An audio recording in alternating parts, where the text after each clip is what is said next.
When you dare to share, you break the silence. When you dare to share, you speak your truth. When you dare to share, you use the full strength of your voice. When you dare to share, it brings opportunity to own your story. So tell it, be heard, and at the same time, your sharing is someone else's learning, inspiration, motivation, empowerment, and hope. There's always an element to each of our stories that remains a secret. For some, we feel it's a dirty little secret. Dare to share your untold story exposes these secrets in a welcoming and positive way. I encourage each of you out there to dare yourself to share what is yours to tell. When we dare, it is the courage to do something really important. Let this be a vow to each and every single one of us that we take risk, we brave, confront, and face what is, while inspiring and empowering all communities. So let's break that silence and tap into mental beauty. This is Salima Jadavji, your podcast host, a practicing clinical social worker, and your mental wellness connoisseur. Welcome to the Dare to Share Your Untold Story podcast, episode number 30. The now gregarious Superwoman was once a victim of bullying. To all my fellow listeners, before we get started, I'm just dropping in a note to give you a heads up that this podcast might be emotionally triggering for you. We do invite guests onto the show who share openly about extremely difficult life moments with exposure and impact of what the struggles have been like. The intensity of each episode could have a variable impact on your emotional and mental well-being based on your own personal story. If at any point the topic becomes uncomfortable or upsetting to you in any way, please do not pressure yourself to listen. Instead, be kind to yourself, do some self-care, and perhaps give another episode a try.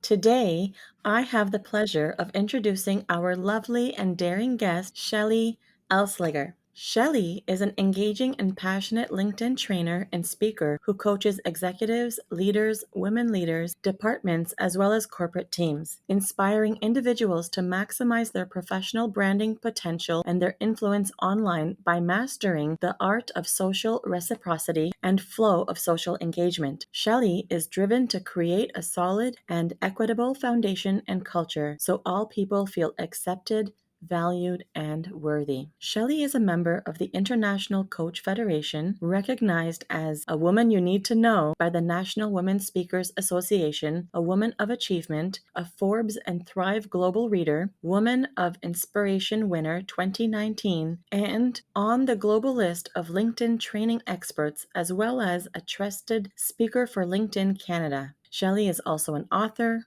animal lover, and firewalker. Hello, Shelly. Welcome to the Dare to Share Your Untold Story podcast. Hi, Salima. Thank you for having me. Oh my goodness, the pleasure is all mine, Shelly. It's so lovely to be chatting with you today. I'm just getting so excited to have this chat. And I'm also really thankful that you bring with you this openness and willingness to share, and just knowing the support that you are providing by taking a stance to help break barriers of mental stigma. It means so much. Thank you. So, Shelly, in case you're still wondering, the podcast that we do here, it's about bringing forward untold stories that people go through, whether directly about a mental health struggle or something else. And something that we know is that no matter what the story, there is impact to one's own mental health in some way, which remains tucked away. The platform's intention is really a way to break those barriers of mental stigma that have been conditioned in society. So I'm hoping to continue to build presence with various guests like yourself. And I hope it's really about sending this message to encourage people to share and tell what they typically have reservations for expressing. So I'm bringing forward a trend, which I really hope takes, and it's called the mental beauty rethink. What do you think? The mental beauty rethink. I love it because honestly, anytime we have a chance to change something for the better, then that whole entire process allows us to grow. So I love that what you're calling it. I love what you're doing because it's all about creating ways to pay goodness forward. And that's what I hope that my story will do. Um, it's all about sometimes unlearning. So when I think about rethink, I think about unlearning. And sometimes we have to go through that process in order to become better. Really like that you captured that word unlearn because I say it a lot in the therapy room. Like sometimes we have to unleash, unlearn, unveil. We need to undo some things in order for us to move forward. So, Shelly, I've got some daring questions for you. Are you ready for them? I'm ready. Amazing. Shelly, give us the newspaper headline of how you would title your Untold story. How would it read? My headline story, and I have a few, but this is the one that I'm attached to the most, would be Speak and Be Heard, even when your voice shakes. Okay, let me see if I got that. Speak and be heard even when your voice shakes? Yes. Wow. Ooh, that's a good one. Okay, tell me a little bit more about that.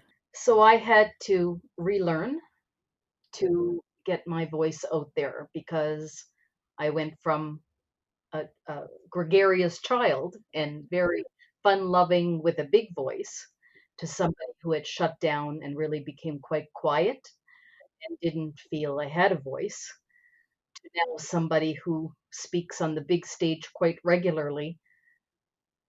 And every time I get on that stage, my voice shakes and I have to work through it because what happened to me all those years ago, I don't think it ever completely dissolves.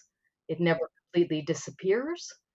But when it shows up, I have the power to beat it down. So when my voice starts to shake, I get through it. I beat it down. I win over it. I win it over, and I win over it, I should say, and I go through with it. And that happens pretty much every single time. That is so powerful. You just said Mhm. power to beat it down and win it over and go through it. Simple and powerful message right there. Speak and be heard even when your voice shakes. Okay, I'm going to remember that one too for myself.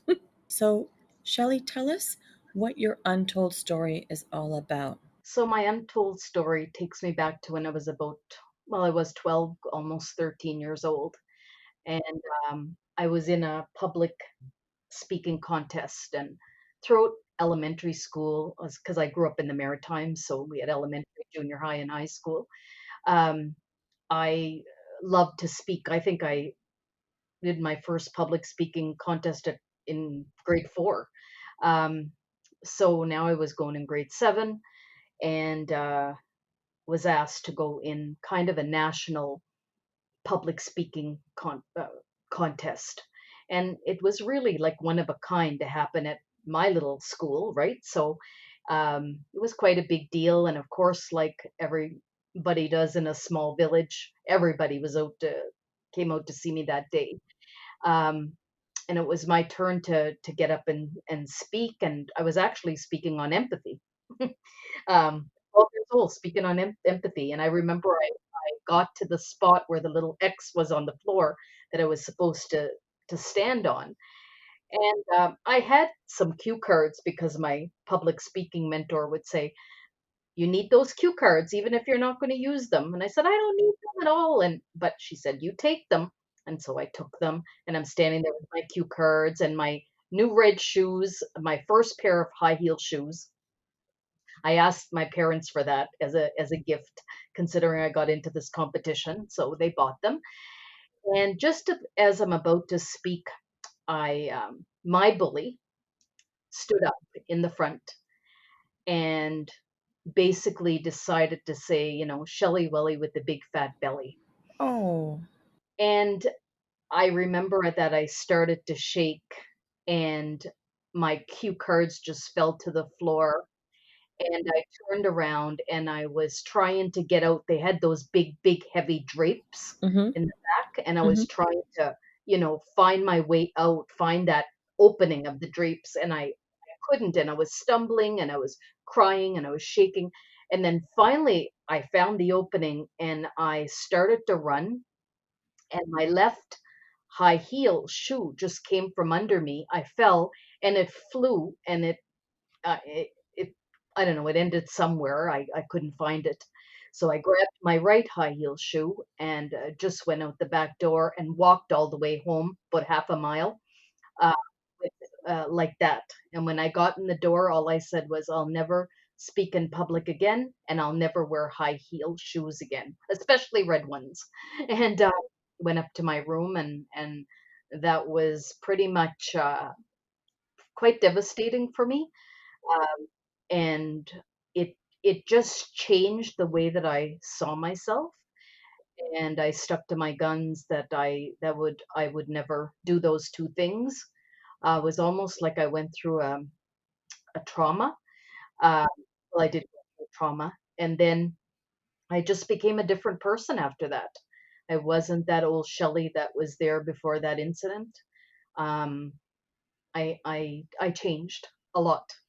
Um, and so I didn't tell that story for a long time, but then I realized as I got older that it really had a lot to do um, with regards to where I am now in both my personal and professional life. So I'm curious about this bully.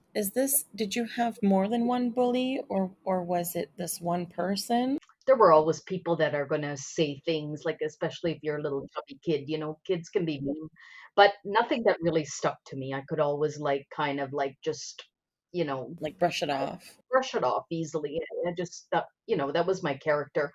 Um, but that one person was the one who didn't let it go, the one who every chance she had um, would make sure to want to get me in that spot of feeling vulnerable, and then make sure other people heard it. Um, so yeah, when I think back about bullying, there's only that one person that really stands out. That person who could could make me feel so small that I was invisible. And so when you went through that after that public speaking, did you end up suffering in silence? Like I mean, you ran home, like did anyone talk to you about it? Were you able to like talk to anyone at school or your parents? Like did anyone ask you where your other red shoe went? Like what happened? No, I actually didn't tell anybody about it. I guess I just sucked it up, and what I would do is I would basically have a routine. I would come home from school, and I would really just hide. I would go up into my room and I would turn on music for up to from 2 to 3 hours a day. Um, and that and I would just dance. And that was my way to kind of just psych myself out. Like it was my way to just not have to deal with speaking to my family or speaking to anybody. And my parents just thought, especially my mother, she was more involved with my father than my father, but my mother just thought it was like growing pains because I was at that age of Right. puberty and teenager and just a lot. So she just decided that that was it. That was, and it was okay. I would get through it. It would pass. But I never said anything to anybody, and I never said anything at school. So there was all this avoidance. So there wasn't any like reaching out, telling anyone, or talking to your parents. I remember a couple moments ago you mentioned how it was a small town, so everyone was would come out to these types of events. Um, and so in that sort of environment, do you feel like it was harder to let people know what was going on because the whole town gets involved, or Yes, absolutely. And I think it's still the same today. But I never realized it was that until I moved away and came to the big city. And uh, I look back now and I see how so many people suffer mm-hmm. from, okay, mine just happened to be bullying, but there are a lot of different things that affect people, and having that support and could be really helpful. But a lot of people will not start something or get involved because of what people will say. It's a very, when you live in a small village and everybody knows everybody, you're told not to say anything. And So that's like the there were unspoken rule. Don't say anything. the unspoken rule. And I remember another incident because I'm a big animal lover, and I remember, looking out and across the street, and probably this had a lot to do with why I didn't say anything about what was going on at school. But there was, there was a dog being neglected, and I wanted to report them. And so I came to my parents and I said, I can't just stand back. And I was like 10. And I said, it's wrong. And I Mhm. wanted to do something. And they said, no, you'll get in trouble. They'll take the dog away. Like there was always some kind of threat. Um, and and so I thought that they would take the dog away and kill him, right? I was 10. But the idea was do not say anything because they'll come after you and the dog will be killed. And so it's better to keep your mouth shut and don't say anything. So I don't think my parents necessarily thought it was wrong. I think that that's how they were raised because they Mhm. grew up there too. So I think it was just a cycle that we all went through. But nonetheless, it affected me, and it affected my ability to feel trust or to build trust Right. and to be able to talk about my own whatever I was going through. So I Mhm. just quiet because I thought that that was the thing to do, and I didn't want anybody else to get in trouble because it'll Right. come back to Right. negatively affect me. Right. So that fear was kind of imposed on you, and so you had that looming over you. So there Hmm. was not that wasn't something that you felt you had the energy to sort of combat if you had to. Absolutely not. I didn't feel like I had any support or didn't feel like I could find any support. Mhm. So I Mhm. thought that the best thing or the thing to do was to just hold it in and stay silent. So it sounds like what you were kind of describing before was that you had this really big and bold personality. You were visible, like, and you could be yourself. And it seems like this incident like changed how you were sort of operating as a teen or as a young teen or a tween. Would you say that you experienced becoming an introvert after that? Yeah, kind of like an introvert in disguise. Like Mm-hmm. because my character is just not I'm not an introvert in any way, Yeah. shape, or form. Yeah. But I almost became an well, became an introvert, but it was like an introvert in disguise. I decided that being myself was not worthy enough. Mm-hmm. And so I just changed and became kind of quiet and silent and more of a follower than a leader. And so, what are some other messages that you sort of internalized and started to tell yourself and started to believe? That you can't, that the only person you can trust is yourself. The only person you can talk to is yourself. I became, I would say, like older at a very young age. I took on the weight of the world. I didn't ask for help. And to this day, I don't, I struggle with asking for help. I think I'm much better at it, but I think I struggle with it for sure. Never felt completely supported. I, I, I would kind of like, worry that relationships weren't I couldn't trust them completely, so I would just kind of keep them like I had lots of friends, but, the level of trust with those friendships was never there was always a distance, there was always a barrier that I planted in in the friendships that I, developed. I had great friendships to this day, they're still in my life from back in my village, but and they're much closer, I would say, today than they were back then. So those lessons that those messages I told myself were basically, just don't open yourself too wide because the door will come and slap you in the face. That's a pretty intense message. You must have felt so little. Felt little and felt little and just not worthy, I would say, not worthy. And then from there, I went into a cycle of dieting very young, like very, very young, So your because I, self image was also impacted then. Oh, absolutely, because that's what my bully, that's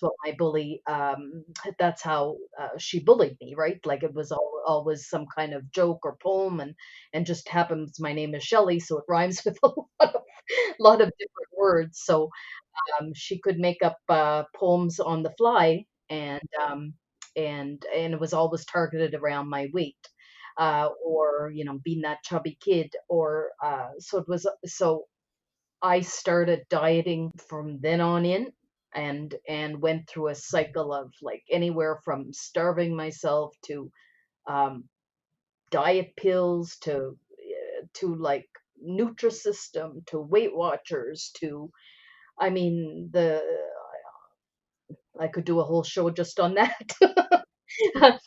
So I went through, and still go through a lot of that cycle, it's something that heals, it's something that gets better, but it's not something that ever, I think, completely dissolves and can be triggered at any time.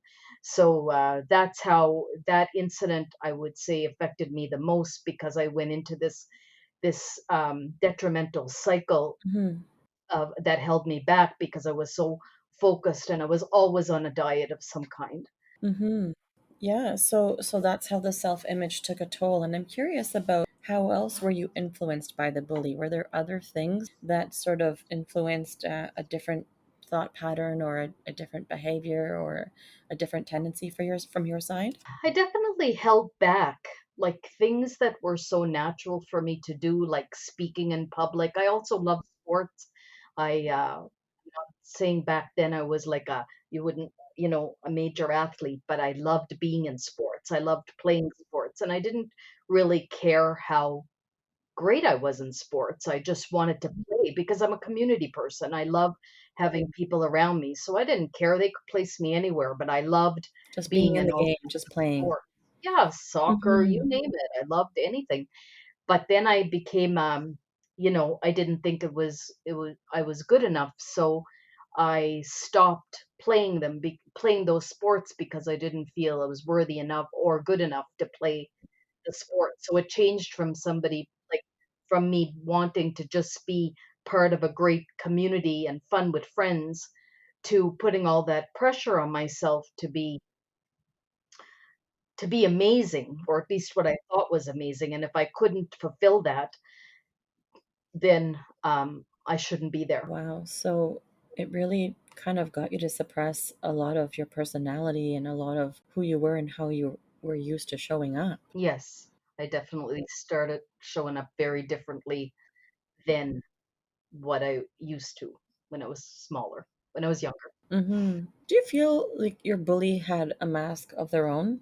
Oh yeah. eh, Absolutely. And I mean, I didn't know back then. I was too young to really know what she was going through in her own life. But years later, it's funny how stories come up, and that's the thing about social media, right? You learn about people's lives whether you're directly connected with them or not, and that's how I found out about my bully's life and what she had been through, not direct, uh, not through direct conversation, Right. more from finding out through other parties about her life and the loss and her own troubles. And she definitely had a troubled life and a troubled upbringing, and I just wasn't aware of that when I was younger. And now I do feel empathy for her because she didn't have a supportive family. She definitely um definitely went through a lot growing up herself, still is. So I guess I'm glad that I have found out about some of the things that she has lived, because it's not about so much as like forgiving or anything like that. Like, I But I I think don't it gives hold. you some perception, some perspective, right? And some insight into it doesn't make it okay for what this bully has done to you or did at the time. But do you feel like it gives you some sense of like understanding of what her story was about? Yes, and it makes you realize that. the wisdom I have today, I just didn't have as a child. Mhm. So if I had the wisdom I had today, back then when I was 13, it'd be quite different. But I didn't, right? We none of us do really. But I think it's nice to. I think it's calms calms that beast, right? Mm. It calms my beast knowing that that person. It just calms the beast inside me, and I say that because I don't think that things that happened to me, that incident that happened to me when I was younger, completely goes away. I think that it comes back, and it depending on what triggers me, I just have to fight it, right? I just have to fight it when I feel like that. Mhm. So I think by knowing her story and learning about her story more when I got older helped me to not focus as much on that incident anymore, Right. and to realize that she was just hiding. That was her way. My way was to go quiet. Her way was to bully, right? Like that was her mechanism to deal with what she was going through. My mechanism was to go quiet and become introverted and hide. Hers was to find that vulnerable person Mhm. and Take it put out, that vulnerable externalize. person, yeah, beat Yeah. her down. Mhm. So I'm even more curious now. How old would you say you were? Around what age do you think you were? Do you recall when your transformation started to sort of um, come to light? Because you had this incident, lots of stuff happened, the imposter came out, all of those unhelpful and unhealthy thinking patterns were there, the mindset was different, your personality was almost suppressed. But it seems like that you mentioned something before that that there was something that changed within you. So was that the transformation that took place? And how So old were you? I think I was actually quite like I would say it only happened about 12 years ago. Really? So I was well into my career professionally and all grown up and married. Um, I think the real transformation, I think that the transformation, started as I matured, but I decided to go into I decided to become a certified coach, a life coach and a professional coach. And going through the coaching experience, which I think everybody should go through anyway, because and the reason I say that is because going through that experience made me be vulnerable because I think great coaches can't be great coaches unless they're coachable. So the only way that I could be coachable was to open up with my own and become vulnerable. So I had never been in the place where I had to uh, be as vulnerable as going through that coaching experience. But going through that coaching experience made me realize just how that incident had affected me Mhm. and how it was going to be me to Mhm. change my narrative. Right.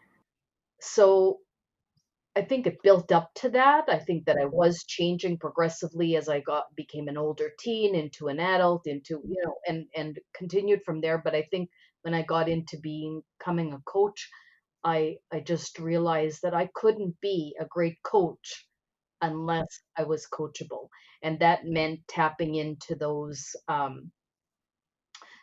fears that that I didn't necessarily want to talk about, that brought me back to a painful place, but it certainly opened me up, and it was the thing that allowed me to unlearn certain behaviors that I had learned throughout those years as a result of that incident.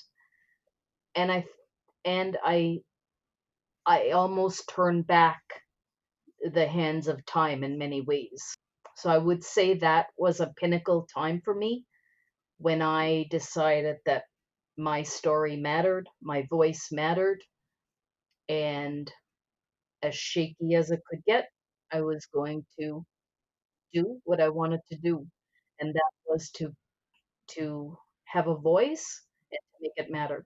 So, Shelly, when people come to see me for therapy, like in the therapy room, individuals are typically in one of three places in in on their path, and some are getting started, some are in the middle, some are looking back. What part of the journey would you say that you're in? Would you say that you're getting started, in the middle, or looking back? Say probably looking back. Hmm. And how do Looking you back. know? Just because I'm able to, well, number one, I have my Superwoman costume again. Hmm. I had one when I was like 5, so I have one again that I wear when I speak like often when I speak. So that that is a big sign there. I don't think like I think it's something personal, but when I bought um that Superwoman cape again, and I wore it to my first LinkedIn workshop, Hmm. or when I did LinkedIn in high heels. It's one of my workshops that I do. Oh, nice. When I did that, it just made me realize how far I had come, and I was no longer that 12-year-old on, standing on the the tape with the X. Hmm. I had Hmm. come a long way, and I was back to that kid in grade 4 that just would speak on anything and speak on a topic in a dime, right? So so that's why I say I'm looking back, because I now get up there, and like I mentioned in the title, even when my voice shakes. So I'm looking back because I'm now able to speak. Um, I'm able to put my voice out there. I'm able to stand up for myself, and I'm able to not hold on to the past and not let fear overcome what I want to do. So I think that that's why I would say looking back. That sounds pretty firm. And so, what would you say that you're grateful for with encountering this journey of your untold story? If I had never gone through what I went through when I was like 13, I don't think I'd be where I am today. I don't think I'd be as successful as I am today with LinkedIn. LinkedIn helped me to get my voice back. Mm-hmm. I was lucky enough to pay a coffee forward to somebody about 11 years ago, and it just happened to be somebody from LinkedIn. And it's funny how you can be in that right place at the right time, and somebody is just listening to every word you're saying about how you want to use this tool and how you want to change the world and how you want people to find their voice again. And that person did that and became my mentor. And as a result, I ended up on the list of globally recognized LinkedIn trainers. Right. I would never have imagined that happening to me. Um, but it would never have happened if that incident had not happened when I was, 12 years old. It would not have happened, because one of the very first workshops that I conducted was called LinkedIn in High Heels for women business leaders. And it wasn't about, just filling in sections of your profile. It was about finding your voice and, and, beating down imposter syndrome. So being able to do that showed me how strong I really was. Um, and so, in many ways, I'm grateful that happened to me. It's hard to say that, but I really wanted that adversity to turn into something positive. And I fought that. I fought because adversity can sometimes do the opposite. In many cases, it does the opposite. Some people never get over it, some people never move on. Mm-hmm.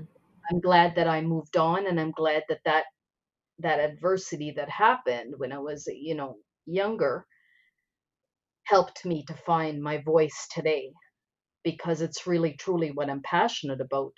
And I've been able to help so many people, Hmm. especially women, find their voice, because it's incredible to find out just how many people don't feel secure, don't feel like they have a story to tell, no matter how successful they are.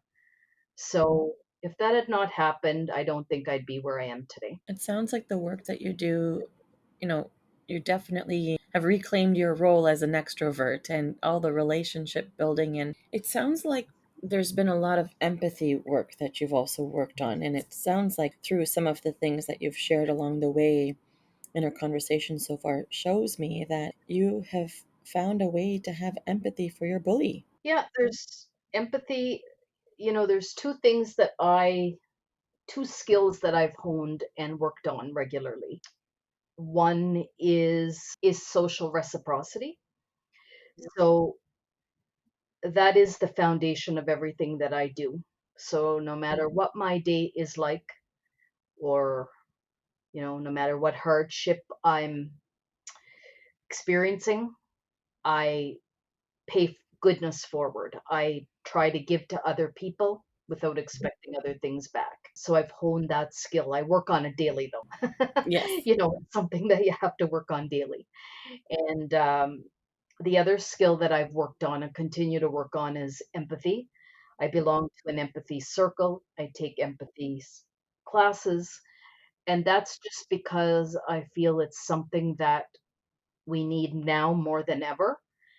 And I want it to be part of my foundation in everything that I do, whether I'm training a group or I'm training one person or a whole department. I want I want to make sure that those two things are what drives my training forward. Right. Because without those two things, I really don't think you can have the impact that you have the capability of having. It's really Right. what drives anything that I do.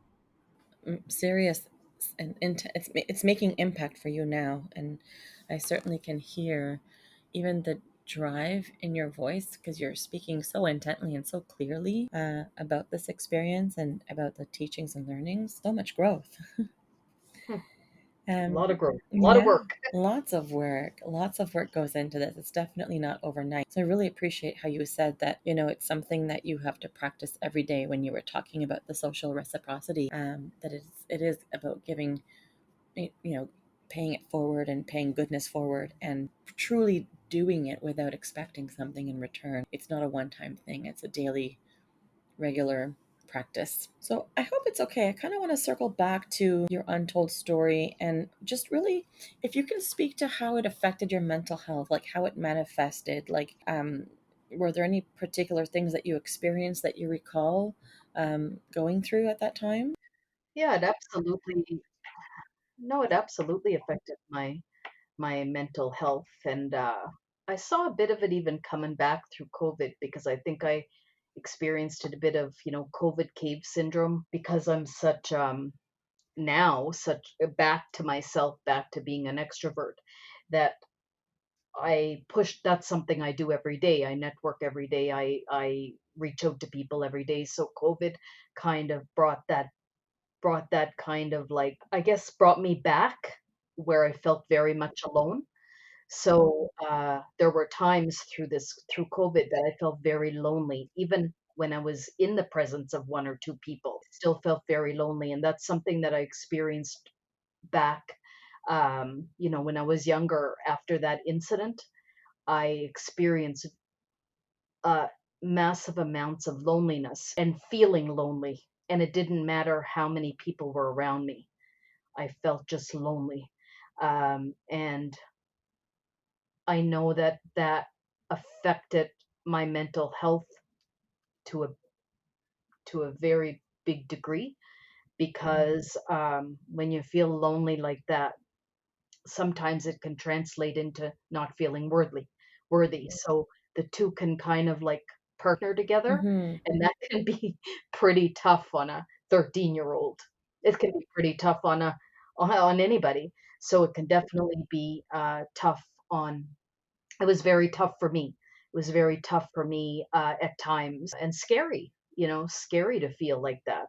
So absolutely, it definitely affected my mental health. And at times when, like, through COVID, this was a really this was the I would say the time that Mm-hmm. that really brought that time when I was 13 back to being in the spotlight, because I felt that same kind of loneliness at times, Mm-hmm. and it was nothing I could control because of, quarantine, but it certainly brought me back, and I, again, had to really work hard to to push myself out of it, and use every means that I could, and I think even LinkedIn became even more important for me during that time. Yeah, I mean, it sounds like, you're able to really look at parallels, right? Like your journey when you were that young teenager, emerging teenager, and how sometimes these parts of our stories, they can get re-triggered. And but it sounds like you have a lot of awareness with all of the work and growth work and all of your mindset shifting that you've been working on and executing. It's allowed you to kind of look at it as a parallel process and have reminders and flags to consider and go, oh, this is an indicator of something, this is something I experienced before. Oh, what does that mean I have to do right now to sort of Yeah. shake it up, right? So that's a really great skill that you have. Well, it brings me back, and it just when I feel that way, and it makes me think about back in the day, I just go into resource mode, so I think that that's just like something that has happened over time, where when I feel that, I don't want to feel that, so I just go into action mode, and it's my way of coping, but it's also my way to get myself out of it. Go into action. Well, yeah, I mean, there's a lot of research that supports that. You might not feel like doing something, but if you do it, you might start feeling something different. It can influence your mood and allow you to see things, like see that the what actions you're taking are producing a different mood. So then you keep going. It's a new reassurance, right? It sounds like you have learned that art of let's execute, let's go into action mode. Whether I feel like doing it or not, here are some actions I need to take. And you have that self-awareness. And also, I think when I do feel that, I can now remember that other people are going through the same thing probably as well. That awareness wasn't there when I was 13, but it certainly is now. So through COVID, when I felt like that, I was able to say, "You're not the only one. There are other people feeling that too, Yeah, it's and that connection with everybody's going." humanity, right? Like knowing, Yeah, there are others who are going through something similar. Like collectively in society, we're going through this pandemic together. That there must be a whole slew of emotion and feeling that is coming up for people. Some might be similar to each of ourselves, or it could also be different, right? But it's that connection piece. and I'm a community person, so in coaching, they discovered that I I am driven by other people. Like, that's why I like sports as opposed to, just walking by myself. I like I get energy from people. I get so knowing that, it also helps me realize that we're still going through it together. Like, I'm not alone. It's just we're feeling alone, but we're going through that feeling together. I'm curious about what your key message is. What is your key message to the listeners of our show?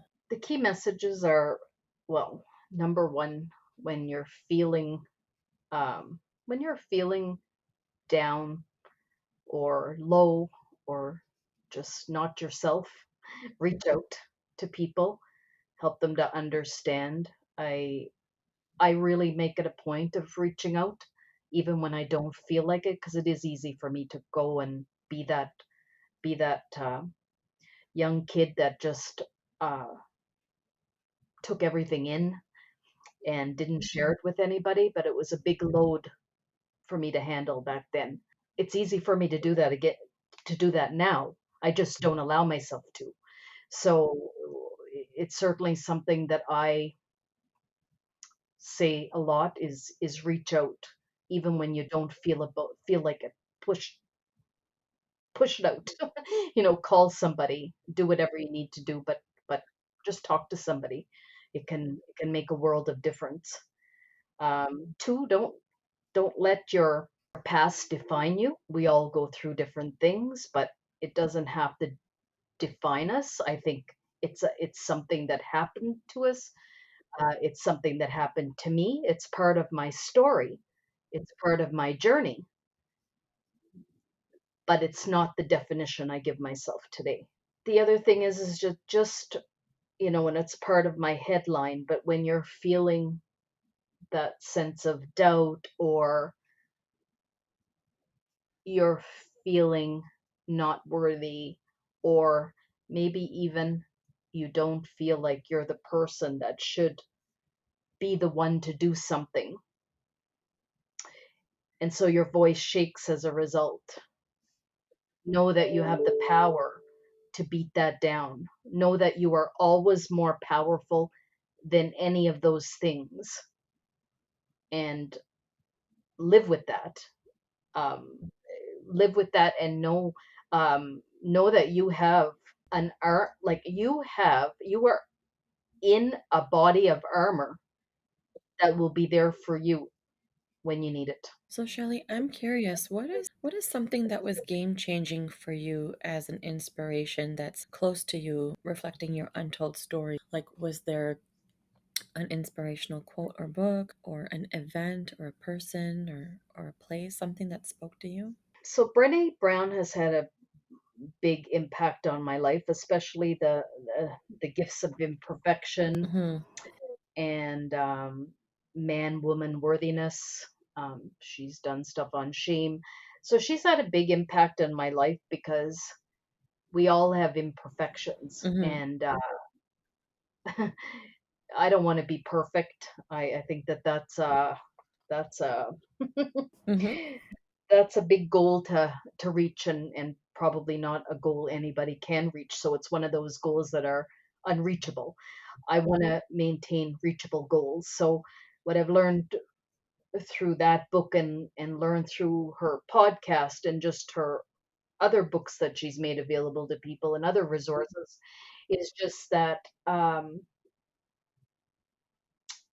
people might use our imperfections to tear us down, but we can use our imperfections to lift ourselves up. And that's always what I keep in mind. So my bully tried to, you know, used something against me that I already struggled with, right? I already struggled with body image. So that's what she honed in on. But now I turn that around, realize that we can all learn from that, and grow from that. So I don't want that to be something that keep holds me down. I want that to be the thing that empowers me, and helps me to grow. I think that that's why the Gifts of Imperfection It is a great book.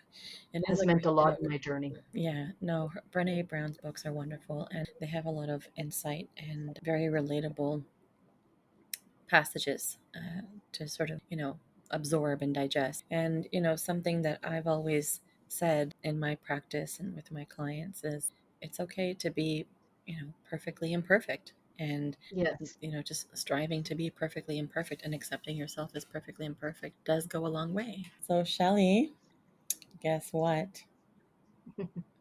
What? You have just dared yourself to share. Congrats. Tell me, Thank you. how was it? How was it to dare yourself? It was good to dare and bear, uh, because I hope my story can help other people. Like, I am all about paying things forward. I'm all about creating those opportunities. I didn't talk about my story for a long time. Yeah, absolutely. And for me, I'm so thankful for your willingness to be a part of this podcast and that you showed up and shared such a delicate and tender time in your life, and how you've grown and how you're giving back and contributing to society. It really is so inspiring. And so I'm glad you got back on your high heels, and you have incredible strength, and I truly admire how you really are just showing up and giving back. Thank you for taking time for this chat today, and for this chat to go so deep and where all of the different tangents that we went on, and for all of your sharing. So thank you so much. Thank you, Selima. Once again, Shelly, thank you for being part of Dare to Share Your Untold Story and helping to be a voice in breaking down the barriers of mental stigma.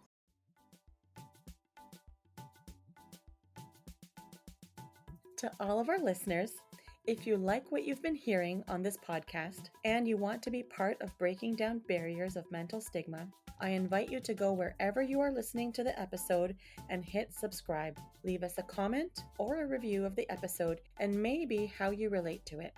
To learn more about what we offer, visit www.daretoheal.co. And if you are feeling ready and brave to share, please submit your story by visiting www.daretoshare.co. Thanks for joining in.